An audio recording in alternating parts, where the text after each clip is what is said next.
Faslun fir riddah. Sekarang masuk ke dalam bab riddah. Minum dulu. Riddah apa sorban ya? Bab murtad. Riddah. Kalau sorban ridaun. Ya. Kalau riddatun murtad. Karena kan kita kemarin bahasannya bahasa iman. Ya, bab pertama bab iman, kemudian masuk kepada fadilah membaca la ilaha illallah. Kemudian sekarang kita masuk kepada bab riddah. Di mana ini semua satu halaman penuh menceritakan apa saja yang dapat membuat kita murtad. Assalamualaikum teman-teman, berjumpa lagi dengan saya di sini di channel Bang Mo.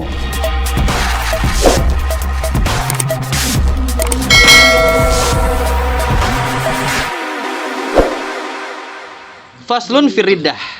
Ini dalam bab riddah, murtad. Apa itu murtad? Hiya afhasyu anwa'il kufri. Murtad itu katanya adalah jenis murtad, jenis kufur, jenis kafir yang paling fahish, yang paling keji. Ya. Jadi kafir yang paling keji ya murtad. Gitu ya. Karena kenapa? Karena dia sudah tahu iman. Karena dia sudah tahu iman. Dia tahu iman kafir lagi. Ini adalah jenis kafir yang paling keji. Ya. Kalau Allah Ta'ala, Allah Subhanahu Wa Ta'ala berfirman, Innallaha, sesungguhnya Allah, la yaghfiru, tidak mengampuni, ayusyraka bihi, ya, tidak mengampuni, ayusyraka bihi, untuk disekutukan.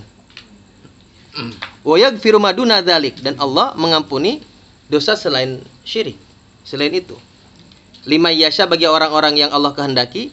Wa may yusyrik billahi, barang siapa yang menyekutukan Allah, faqad dhalla dhalalan ba'ida, sungguh ia telah sesat dengan kesesatan yang jauh. Wa qala ta'ala, innahu man yusyrik billahi faqad haramallahu 'alaihil jannah. Allah Subhanahu wa taala berfirman bahwa barang siapa man yusyrik, bahwasanya barang siapa yang menyekutukan Allah, faqad haramallahu 'alaihil jannah, sungguh Allah telah mengharamkan untuknya kepadanya surga, wa ma'wahun naru, dan tempatnya adalah neraka. Wa ma lidh-dhalimina min ansar, dan tidak ada penolong bagi orang-orang yang berbuat zalim. Tuh. Tidak ada satupun penolong bagi orang-orang yang zalim. Wa akhrajana Ibnu Majah, dan Ibnu Majah mengeluarkan wal Baihaqi, juga Imam Baihaqi, an Abi Darda, sebuah hadis dari Abi Darda, qala awsani khalili Rasulullah sallallahu alaihi wasallam, telah berwasiat kepadaku kekasihku Rasulullah sallallahu alaihi wasallam, alla tusyrik billahi syai'a, supaya tidak mensekutukan Allah dengan sesuatu apapun. Wa in qut'ata, ya, walaupun engkau terpotong-potong, au hurrikta, walaupun engkau dibakar. Wala tatruk salatan maktubatan, dan janganlah engkau tinggalkan salat wajib muta'ammidan, dengan sengaja. Faman tarakaha muta'ammidan, barang siapa yang meninggalkan salat dengan sengaja, faqad bari'at minhu dhimmah, sungguh telah terbebas ia dari tanggungan Allah. Allah nggak mau tahu gitu urusan lu. Kalau meninggalkan sholat secara sengaja, mau kemana kayak lu gitu, mau ngapain kayak, Allah udah nggak mau ngurusin lagi. Wala tashrabil khamra fa innahu miftahu kulli syarr. Janganlah kamu meminum khamar, karena sesungguhnya meminum khamar itu adalah kunci segala keburukan. Ya, kunci segala keburukan, sebagaimana kisah Imam Barsiso itu. Ya, tadinya niatnya pengen maksiat yang ringan, ternyata itu khamar itu adalah kuncinya. Ya, semua ya maksiat akhirnya dilakukan gara-gara khamar. Wa Tabrani, dan Imam Tabrani, man badala dinahu, barang siapa yang mengganti agamanya, faqtuluhu, maka bunuhlah ia. Ya.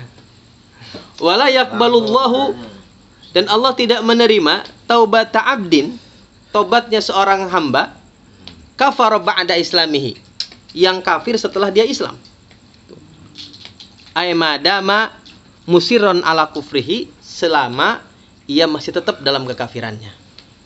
Jadi kalau ada orang murtad, memang nih hukum dalam Islam itu orang murtad itu memang dibunuh. Tetapi sebelum dibunuh tetap diistitabah dulu. Jadi kalau ada orang muslim yang murtad itu, kalau negara kita negara Islam ya, pakai hukum Islam. Jadi sama seperti orang yang meninggalkan sholat, dipanggil tuh sama hakim, ditanya, kalau orang meninggalkan sholat, kenapa kamu tidak mau sholat? Oh, saya malas. Ayo tobat, sholat, gitu. Sama, orang kafir juga. Kenapa kamu murtad? Balik lagi ke Islam. Oh, disuruh gitu ya. Iya, suruh balik lagi ke Islam. Suruh masuk Islam lagi. Kalau nggak mau, baru. Tuh. Tapi secara Melanggar hak asasi manusia. secara hak Allah mah dia udah gak terima ya. Iya. Iya kan apa namanya? Itu ya kenapa disebut dengan afashul anwal kufri? Karena kalau orang-orang yang memang orang kafir asli ya, begitu masuk Islam maka Terima. semua amal ibadah yang sebelumnya dihapuskan oleh Allah Subhanahu wa taala dan tidak ada kewajiban mengqadha apapun. Sedangkan orang-orang yang murtad kemudian dia masuk Islam kembali, maka selama dia murtad, semua kewajiban yang dia tinggalkan, dia wajib qadha. Taglidun alaih, diberatkan hukumnya. Iya. Lu udah tahu iman, kenapa jadi itu? Jadi ada pemberatan hukum di situ. Maka disebut dengan afashul anwal kufri.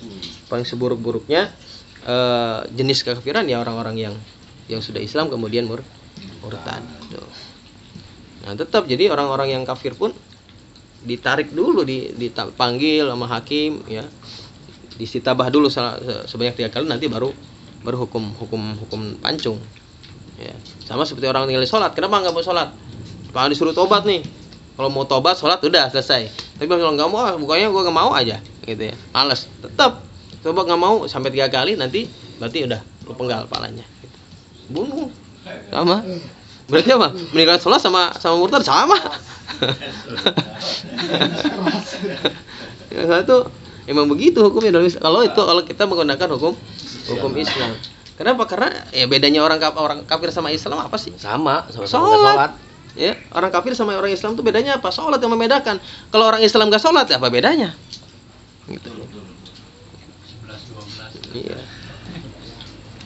Wa Syafi'i wal Baihaqi man ghayyara dinihi. Kata Imam Syafi'i dan Imam Al-Baihaqi, man ghayyara dinahu, barang siapa yang merubah agamanya, fadribu unuqahu a'adzanallah minha bimannihi wa karami. Fadribu unuqahu katanya. Barang siapa yang keluar dari agamanya atau merubah agamanya, ganti agama, fadribu unuqahu, penggal kepalanya. Lehernya penggal. Keras betul ya. Pancung nih.